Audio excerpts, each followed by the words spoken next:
The best advice I've ever heard about self-respect and confidence.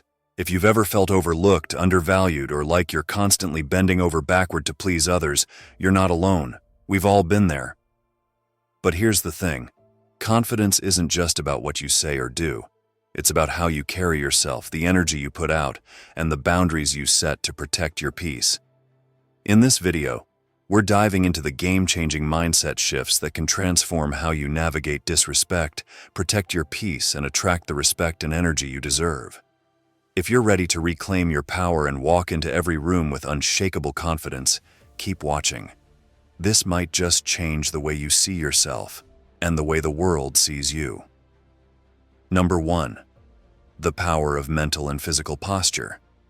Have you ever noticed how good it feels to simply stretch in the morning? That moment when your body feels aligned, awake, and ready to take on the day. It's a small act, but it sets the tone.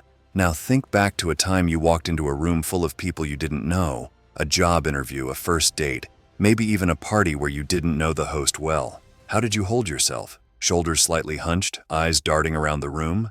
It's almost instinctive when you're feeling out of place, right? Here's the thing. Posture isn't just about how you stand. It's a reflection of how you feel inside. Picture the people you admire, the ones who seem like they own every room they walk into. Do they slouch? Shrink themselves? Of course not. Their posture speaks before they say a word. It's not about arrogance, it's about assurance. Now, what if I told you that you could tap into that same energy, not by changing who you are, but by owning who you already are? Let's rewind a bit. Think of a time you were younger. Maybe it was your first presentation in school. Remember how nervous you felt? The palms sweating, the fear of messing up? But then someone, maybe a teacher or a parent, said, "Just stand tall. Look confident." And when you tried it, something shifted, didn't it? It wasn't just a trick for appearances. It genuinely made you feel a little braver. This is the power of mental and physical posture combined. It's not just about straightening your back, it's about aligning your thoughts with your stance. When you hold your head high, you're sending a message, not just to others, but to yourself. You're saying, "I belong here, I am enough." It's like your body and mind are having a conversation and the message is strength. Now here's where it gets interesting. Why do we sometimes forget to carry ourselves like this? Life throws curveballs. People judge and we start shrinking, physically and mentally. But what if I told you that standing tall, both mentally and physically, can be the ultimate game changer? That's where the real shift begins. Number 2. Responding to disrespect with confidence. We've all been there. Someone says something that cuts deep, a comment about your work, your appearance, or even your choices. It stings, right? Maybe it's a coworker making a subtle dig during a meeting or a family member throwing shade during the holidays. The natural reaction: defensiveness, anger, or maybe just shutting down altogether. But what if there's a better way? Picture this. You're in a meeting, presenting an idea you've worked hard on. A colleague interrupts with a dismissive tone, undermining your point. It's frustrating.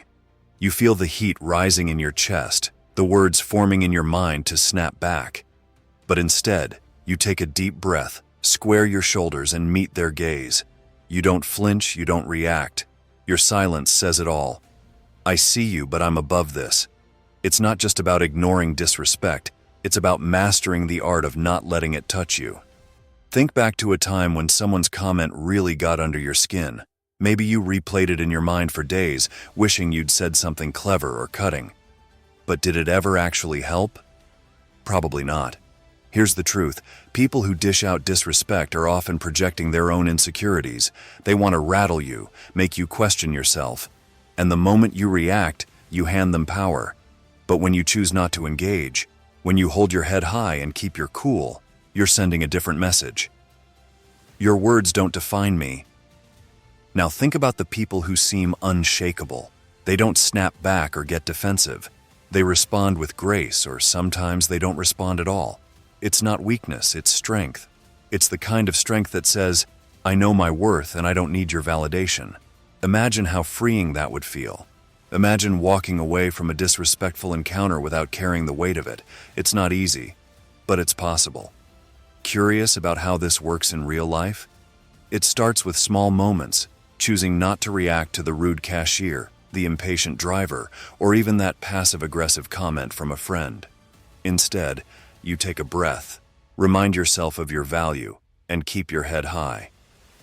Over time, this becomes your superpower, a quiet confidence that commands respect without ever demanding it. Number 3. Respect starts with self-respect. Let's take a moment to look inward. How often do you truly respect yourself? Not the version of you that puts on a brave face for others, but the real, raw you, the one who looks back in the mirror at the end of the day. It's a tough question, isn't it? Because self-respect isn't just about liking yourself. It's about valuing yourself, even on the hard days. Now think back to a moment when you didn't respect yourself. Maybe it was saying yes when you wanted to say no. Maybe it was staying silent when someone crossed a line, or doubting yourself when you knew you deserved better. Those moments stick with us. They gnaw at our sense of self-worth. But here's the thing. Every time you let those moments define you, you're teaching yourself and others that your respect is negotiable. But what if it wasn't? What if you drew a line in the sand and said, "This is my standard, and I won't accept anything less"? Sounds empowering, right? That's the foundation of self-respect. It's not about being perfect or having it all together. It's about knowing that you are worthy of kindness, fairness, and dignity, first from yourself and then from others. Here's where it gets relatable. How many of us grew up hearing the phrase, "Respect is earned"? It's true, but the part they don't tell you is that it starts with you. The way you talk to yourself, the way you treat your time and energy, that's where respect begins. Because when you respect yourself, you set the tone for how others treat you. It's not always easy. There are moments of doubt, moments when the world feels like it's testing you. Maybe it's a boss who undervalues you, a friend who takes you for granted, or even your own inner critic telling you you're not enough. But here's the secret. Self-respect isn't about silencing those voices. It's about choosing to listen to the one that says, "I deserve better." Imagine this. You start prioritizing your needs, setting boundaries and standing by them. At first, it feels uncomfortable, like wearing new shoes that haven't quite molded to your feet. But over time, it becomes second nature. And something amazing happens. People start respecting you more, not because they've changed, but because you have. Curiosity piqued yet? How would it feel to walk through life knowing that you don't need anyone's permission to value yourself? That's the kind of shift that starts with self-respect. It's not about waiting for the world to recognize your worth. It's about recognizing it yourself and letting the rest follow. Number 4. Setting boundaries to protect your peace. Boundaries. They're a word that gets thrown around a lot, but what do they really mean? At their core, boundaries are about protection, not just protecting your time or energy, but protecting your peace. Let me ask you this. When was the last time you said yes to something you didn't want to do? Maybe it was agreeing to take on extra work when you were already stretched thin. Maybe it was staying in a conversation that made you uncomfortable. It's exhausting, isn't it? Now imagine this. You're sitting at home after a long day, finally unwinding. Your phone buzzes. Someone needs a favor. You hesitate. A voice in your head tells you to agree because you don't want to disappoint them. But another voice, quieter but growing stronger, whispers, "No, you need this time for yourself." Which voice do you listen to? Let's pause and reflect. Think about a moment in your life when you didn't set a boundary. Maybe you stayed in a toxic friendship too long, took on responsibilities that weren't yours, or ignored your instincts to keep the peace. How did it feel afterward? Draining? Frustrating? We've all been there. But here's the thing. Every time you sacrifice your peace for someone else's comfort, you're teaching yourself and them that your needs come second. Setting boundaries isn't easy. It requires courage, especially when you're used to putting others first. But boundaries aren't walls. They're bridges to healthier relationships with others and yourself. They say, This is where I end and you begin. It's not about shutting people out. It's about inviting them to interact with you in a way that honors your needs. Here's where it gets relatable. How many times have you replayed a situation in your mind, wishing you had said no, or even just not now? Maybe it was that one friend who always vents but never listens, or that family member who expects you to drop everything for them. It's a cycle, right? You feel guilty if you say no, but resentful if you say yes. But what if you flipped the script? What if you saw boundaries not as acts of rejection, but as acts of self-respect? Imagine telling someone, "I can't help with this right now, but I hope you understand."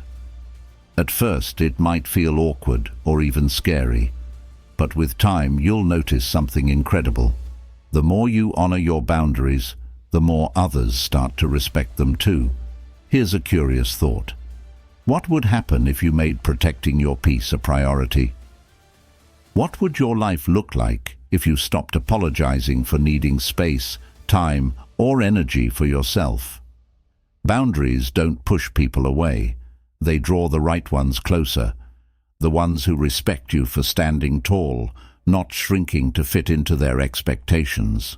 Number 5, attracting the right energy by owning your worth. Have you ever met someone who just seems to glow? Not because of how they look, but because of how they carry themselves. They have this quiet confidence, an energy that draws people in. It's magnetic, isn't it? But here's the truth. That kind of energy doesn't come from luck or external validation. It comes from one simple yet profound realization. I know my worth. Now let's take a step back. Think about a time when you doubted yourself. Maybe it was a relationship where you felt like you were constantly proving your value, or a job where your efforts went unnoticed. It's draining, isn't it? You start questioning if you're good enough, smart enough, worthy enough. But here's the thing. Your worth was never up for debate. It's inherent. The problem isn't whether you're enough, it's whether you believe it. Here's where it gets personal. Reflect on a time when you did own your worth. Maybe you negotiated for a better salary, walked away from a toxic situation, or simply looked in the mirror and thought, I deserve good things. How did that feel? Empowering, liberating. That's the energy we're talking about, the kind that attracts the right people and opportunities into your life. But why does this matter? Because the energy you put out is the energy you get back. If you carry yourself like you're second-guessing your value, people will treat you that way. But when you own your worth, when you walk into every room like you belong there, you send a message without saying a word. You say, I know who I am, and I don't need you to define me. Here's a relatable scenario. You're scrolling through social media, and you see someone celebrating a milestone, a promotion, a new relationship, a big achievement. You feel a pang of comparison. It's natural, but instead of spiraling into self-doubt, what if you used that moment to remind yourself of your own worth? To celebrate where you are and trust that what's meant for you will come. Owning your worth isn't about being perfect. It's about being authentic. It's about saying, this is who I am and I'm enough just as I am. It's a mindset that doesn't just change how you see yourself, it changes how the world sees you. Curious about how this plays out? Picture yourself walking into a room where you know no one. Instead of shrinking, you hold your head high, shoulders back, and meet every gaze with confidence. You don't need to say much. Your energy speaks for itself. And the best part, the right people will be drawn to you, not because you're trying to impress them, but because you're simply being you. Imagine a life where you stop chasing validation and start attracting it effortlessly. That's the power of owning your worth. It's not just about what you gain, it's about what you no longer have to fight for. At the end of the day, respect begins with you. When you hold your head high, set boundaries, and own your worth, you're sending a message, not just to others, but to yourself, that you value who you are. Life's too short to let negativity, disrespect, or doubt hold you back. You have the power to create a space for peace, confidence, and the kind of energy that uplifts you. If you've made it this far, drop A in the comments. It shows you're part of the rare 0.01% who actually finish what they start. That says a lot about your commitment to growth and self-respect. If you're serious about transforming your life, don't just stop here. Hit that subscribe button and join our channel. Together we'll keep building the confidence to thrive and live on your own terms.